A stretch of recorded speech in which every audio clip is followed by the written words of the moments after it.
Yama, I'm Jack, and this is Newsbreak. Former US President Donald Trump has fronted a New York City court to face 34 criminal charges. Here's Michelle to fill you in. This was the moment former US President Donald Trump arrived at a New York City court to hear the criminal charges against him. 34 false statements made to cover up other crimes. These are felony crimes in New York State, no matter who you are. Donald Trump was charged with 34 counts of falsifying business records in the first degree. Basically, he's been accused of lying on business records about alleged hush money payments made in the lead up to the 2016 presidential election. Hush money is money given to people to, well, hush them, and stop them from sharing potentially damaging information to the press. While that in itself isn't necessarily illegal, lying about it on business records is, and that's what these charges are all about. It's the first time a former or sitting president has ever faced criminal charges, and the news has captured the world. Of course, he's innocent. Well, a lot of people are pretty tired of Trump, and a lot of people feel like this circus needs to end at some point. He's gonna be president! Donald Trump has pleaded not guilty to all the charges. The only crime that I have committed is to fearlessly defend our nation from those who seek to destroy it. And with so much media attention, we're bound to hear a lot more in the coming months. TikTok's making headlines again, and this time it's for misusing children's data in the UK. Britain's data watchdog says TikTok used the data of children who are under 13 without parental consent, which could have been used to track and profile them and potentially show them inappropriate content.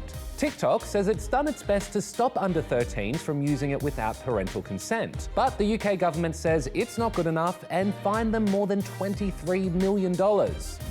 A new study's found a way to massively slash methane emissions produced by cows.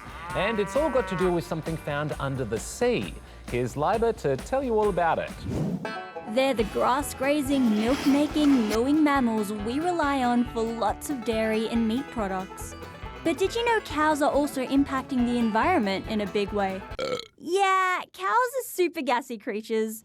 You see, when they pass wind in either direction, they release something called methane. It's a powerful greenhouse gas, about 25 times worse than carbon dioxide, and it's a big contributor to global warming. Well, if we keep farming the way we are, it might not necessarily be sustainable into the future. So these scientists have figured out a way to make a big difference. And it's all thanks to this, a native red seaweed called Asparagopsis armata. You see, this seaweed can be freeze-dried and sprinkled over a cow's feed, or soaked in canola oil, which is then poured over the feed.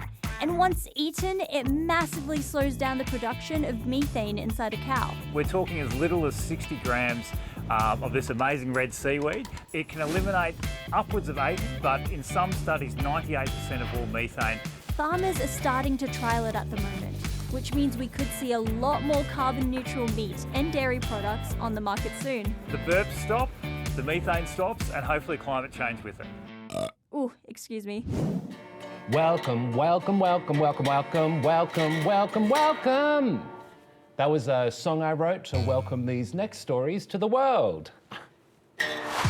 First up, let's give a big warm welcome to these two adorable Sumatran tiger cubs. Aleph and Rhea emerged from their den at Chester Zoo for the first time to enjoy some fun in the sun with their mum.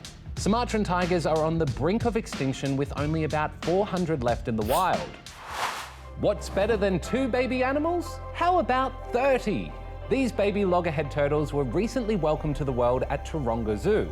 Once they've had a health check, rescuers plan to release them back into the wild. And finally, welcome to the world of kite surfing. Yeah, sorry, no more really cute baby animals, just really cool kite surfing moves. Competitors from 12 different nations took part in the GKA Big Air Kite World Cup season opener in France, with Spain's Liam Whaley taking out the men's comp and American Michaeli Sol claiming the women's. Goodbye, goodbye, goodbye, goodbye, goodbye, goodbye, goodbye, goodbye, goodbye.